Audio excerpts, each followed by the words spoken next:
నమస్తే మిత్రులారా, నేను మీ శ్రీనివాస్ చౌహాన్ అడ్వకేట్. మిత్రులారా, పార్టీషన్ దావా ఫైల్ చేసిన ప్లెంటిఫ్ ఎవరైతే ఉన్నారో అతను ఎప్పుడైనా కేసుని రాజీ చేసుకోవచ్చా, కేసుని విత్డ్రా చేసుకోవచ్చా, ఆ వెసులుబాటు అతనికి ఉంటుందా, లేదా అతను పేర్కొన్నటువంటి అనేక షెడ్యూల్ ప్రాపర్టీస్లో ఏదైనా ఒక షెడ్యూల్ ప్రాపర్టీతోని కాంప్రమైజ్ అయ్యే అవకాశం ఉంటుందా? సో మిత్రులారా, పార్టీషన్ దావా అనంటే వారసత్వంగా వచ్చినటువంటి ఆస్తులు సమాన భాగ పంపిణీ ఎంతమంది వారసులు అయితే ఉన్నారో వారందరికీ జరగాలని వేసే దావానే పార్టీషన్ దావా అని చెప్తా ఉంటాము. లీగల్గా కూడా అదే.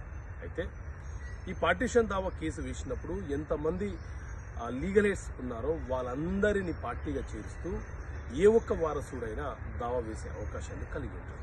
అయితే ఈ సందర్భంలో దావా వేసినప్పుడు ఎవరి మీద అయితే దావా వేశామో ఆ వ్యక్తులలోని ఎవరైనా ఒక వ్యక్తితోని మనం కాంప్రమైజ్ అయిపోతాము, కేసును విత్డ్రా చేసుకుంటాము అని అంటే న్యాయస్థానము తనకున్నటువంటి విచక్షణ అధికారాన్ని ఉపయోగించి ఇతనికి విత్డ్రా చేసుకునే అవకాశం ఉందా లేదా, లేకపోతే కాంప్రమైజ్ అయ్యే అవకాశం ఉందా లేదా అనే అంశాన్ని పరిగణనలోకి తీసుకుంటుంది. ఎందుకంటే పార్టీషన్ దావాలో కేవలం కేసు వేసిన వ్యక్తి మాత్రమే వాటాదారుడు కాదు, హక్కుదారుడు కాదు.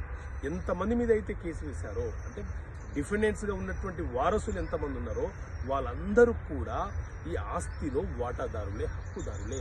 సో ఇతరు కేవలం కేసు వేసిన వ్యక్తే కాంప్రమైజ్ అయిపోయి కేసుని విత్డ్రా చేసుకుంటానంటే మిగతా వాటాదారులు, డిఫెండెంట్స్గా ఉన్నటువంటి వాటాదారులు నష్టపోయే ప్రమాదం ఉంటుంది.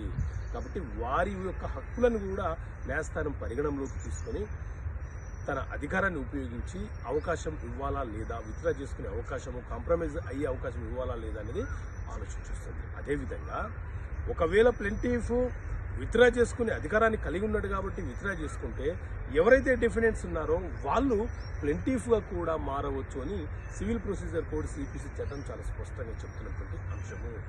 కొన్ని సందర్భాలలో కొంతమంది ఎవరో ఒకరు పార్టీషన్ కేసు వేసి మిగతా వాళ్ళలోని కొందరితో కొల్లుడైపోయి కేసుని విత్డ్రా చేసుకొని లేదా కాంప్రమైజ్ చేసుకొని మరికొంతమందికి నష్టపరిచే ప్రయత్నాలు చేస్తున్న క్రమంలో ఆ డిఫెండెంట్స్ ప్లెంటిఫ్గా మారే అవకాశాన్ని కూడా సిపిసి చట్టం కల్పించింది. సో ఇలాంటి అంశాలు మీకు తెలియపరచడం కోసం చట్టపరమైన సమస్యలకు పరిష్కారాలను పుస్తకాన్ని మీ ముందు తీసుకొచ్చాను.